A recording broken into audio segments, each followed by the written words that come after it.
ជំរាបសួរពុកម៉ែបងប្អូនថ្ងៃនេះនាងខ្ញុំមករៀបរាប់អត្ថប្រយោជន៍ត្រីសាល់ម៉ុនឬដែលគេនិយមហៅថាត្រីសាល់ម៉ុនគឺជាប្រភេទត្រីដែលមានឱជារសឆ្ងាញ់និងសម្បូរទៅដោយសារធាតុចិញ្ចឹមសំខាន់ជាច្រើនដែលផ្ដល់អត្ថប្រយោជន៍យ៉ាងអស្ចារ្យចំពោះសុខភាព 1. សម្បូរទៅដោយអាស៊ីតខ្លាញ់អូមេហ្គា 3 ជំនួយបេះដូងជួយកាត់បន្ថយការរលាកសម្រួលសម្ពាធឈាមនិងកាត់បន្ថយហានិភ័យនៃជំងឺបេះដូងជំនួយខួរក្បាលជួយជំរុញការចងចាំប្រឆាំងការភ្លេចភ្លាំងនិងកាត់បន្ថយភាពតានតឹង 2. ជាប្រភេទប្រូតេអ៊ីនគុណភាពខ្ពស់ប្រូតេអ៊ីននៅក្នុងត្រីសាល់ម៉ុនជួយដល់ការលូតលាស់កសាងនិងជួសជុលកោសិកាសាច់ដុំដែលខូចខាតវាថែមទាំងជួយឲ្យអ្នកមានអារម្មណ៍ឆ្អែតបានយូរដែលល្អបំផុតសម្រាប់អ្នកដែលចង់គ្រប់គ្រងឬសម្រកទម្ងន់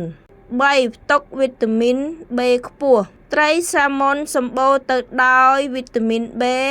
ស្ទើរតែគ្រប់ប្រភេទដូចជា B1, B2, B3, B5, B6, B9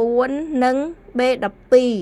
វីតាមីនទាំងនេះដើរតួនាទីយ៉ាងសំខាន់ក្នុងការបំលែងអាហារទៅជាថាមពលការពារប្រព័ន្ធប្រសាទនិងកាត់បន្ថយការរលាកផ្សេងៗ 4. ជំនួយដល់សុខភាពឆ្អឹងនិងភ្នែកវីតាមីន D និងកាល់ស្យូមជួយឲ្យឆ្អឹង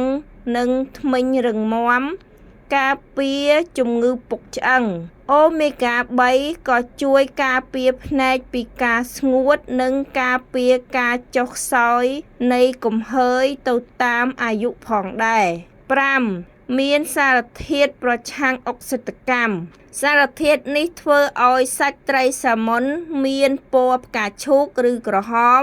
វាមានសុវត្ថិភាពជួយការពារស្បែកពីការបំផ្លាញដោយកាំរស្មី UV ជួយឲ្យស្បែកមើលទៅក្មេងជាងវ័យនិងជួយការពារប្រព័ន្ធសរសៃប្រសាទដំបូន្មានល្អដើម្បីទទួលបានសុខភាពល្អមន្ត្រីជំនាញផ្នែកសុខភាពណែនាំឲ្យញ៉ាំត្រីដែលមានខ្លាញ់ល្អដូចជាត្រីសាល់ម៉ុននេះយ៉ាងហោចណាស់ឲ្យបាន2 ដងក្នុងមួយសប្តាហ៍